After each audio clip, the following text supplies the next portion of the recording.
Fala galera, se você está precisando de transformação para o seu negócio ou para a sua carreira, esse vídeo é para você. Eu sou o Felipe e esse é mais um Dá Pra Fazer com Impacto.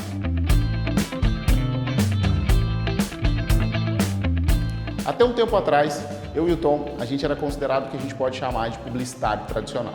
A gente se formou na faculdade, começou a trabalhar em agência e a gente atendia alguns clientes. Qual que era o nosso grande problema?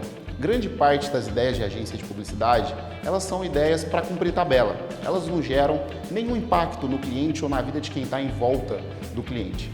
Fazendo um curso de criatividade na Perestroika, de novo, uma das maiores referências profissionais e pessoais que a gente tem, a gente começou a entender que essa lógica de impacto ela poderia ser invertida. Não só a Perestroika, mas uma empresa chamada CPB nos ensinou que se não for para a ideia ter repercussão, ela não precisa nem sair da agência, ela não precisa nem sair do cliente. A gente precisa jogar com risco quando a gente fala de impacto, porque hoje, gente, a gente tem muita opção. Se a gente fizer qualquer coisa e essa coisa não tiver relevância, a gente vira paisagem no meio de tantas opções que existem por aí. A CPB é uma agência que nasceu nos Estados Unidos com o fundador, o Chuck Porter, e ela veio para o Brasil há algum tempo, pelos fundadores, o André Cassù e os seus colegas. A CPB nos ensinou o seguinte: é muito melhor a gente ser conhecido pelo que a gente faz do que pelo que a gente fala que faz, certo? Pegue os seus amigos. Quem realmente faz, você admira. Quem fala que faz, você só ouve e deixa passar. A CPB, além de ser uma agência super inspiradora, ela tem uma cultura que se aproxima muito do que a gente prega na Merim. Eles têm uma passagem que eles dizem o seguinte: a gente veio para se divertir e não para brincar. Eles entendem que diversão é parte do processo, só que brincadeira é uma outra coisa. Eles têm que fazer tudo com muita seriedade, mas entendendo que a diversão ela faz parte do processo da criatividade. E eles entendem que, primeiro, quem manda é a ideia e não quem acha que sabe ou quem tem uma opinião vaga das coisas. Além disso, eles entendem que fazer o bom, ser bom o suficiente, não importa. Ser bom o suficiente não é suficiente. Você precisa sempre estar acima das expectativas.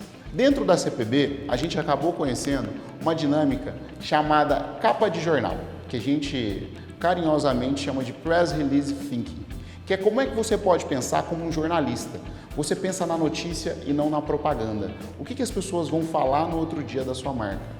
E aí, para a gente retomar o raciocínio lá da cultura da CPB, é muito mais legal a gente ser reconhecido pelo que a gente faz do que pelo que a gente fala que faz. Pega uma marca como a Reserva e entende qual que é a lógica dela. Primeiro ela faz, então ela tem um projeto social, ela faz doações de pratos de comida e depois ela conta que faz.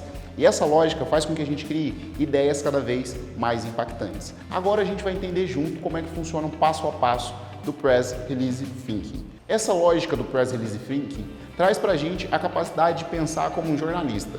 Então a primeira etapa é a gente criar uma manchete. E essa manchete ela vai vir com um fato, digamos assim.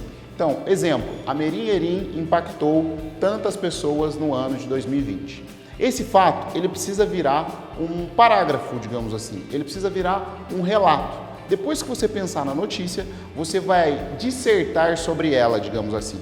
E a primeira fase, como eu tinha dito, ela é feita de forma individual. Você pode fazer no post-it, na folha sulfite, no que você achar melhor. Então, primeiro, você faz individualmente essa lógica.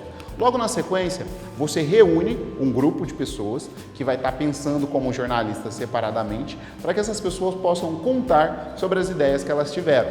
Lembrando que tudo isso tem que estar alicerçado num problema muito claro de negócio. O que você quer resolver dentro da sua carreira ou dentro do seu negócio. Depois que as pessoas contam as ideias entre elas, é importante co-criar. Porque nenhuma notícia vai estar, digamos assim, pronta. É importante a gente ter repertórios diferentes. Então a gente cria junto com as outras pessoas para a gente ter uma ideia mais completa, mais criativa e mais inovadora. Seguindo nessa lógica, a gente precisa pensar o seguinte: esse Press Release Thinking é um processo que auxilia a gente a pensar visualmente nas ideias. Se a gente pensa numa notícia, a gente pensa logo num fato, como eu disse, e é natural que a gente imagine visualmente esse fato. Além disso, é um processo que ele inverte a lógica. Primeiro a gente pensa na notícia para depois pensar no desenvolvimento da ideia. Por último, é importante a gente entender que a tentativa e o erro, eles fazem parte desse processo de criar uma notícia e não uma propaganda, digamos assim. O que a gente precisa entender, gente? Como é que a gente deixa esse processo mais produtivo? Primeira coisa, é importante ser uma notícia. Cachorro morde homem não é uma notícia. Homem morde cachorro é uma coisa que surpreende, certo? Então a gente precisa pensar em algo que vai gerar impacto, como eu disse lá atrás. Notícia é curta, então é importante a gente pensar em síntese, frase. A partir do momento que a gente consegue pensar de forma objetiva, a gente passa a nossa mensagem de forma mais clara para as pessoas. E por último, tente pensar visualmente. É muito difícil escrever de forma curta, porque é natural que a gente divague, mas é importantíssimo a gente ser objetivo nessa dinâmica. Para a gente tirar uma mensagem desse vídeo, como eu disse lá atrás, quando a gente vai para o mercado, já existem muitas pessoas fazendo bem feito o que a gente se propõe. A gente precisa ser relevante. E para ser relevante, a gente precisa fazer e não falar que faz. Certo? Esse foi mais um Dá Pra Fazer com Impacto, galera. E até o próximo vídeo.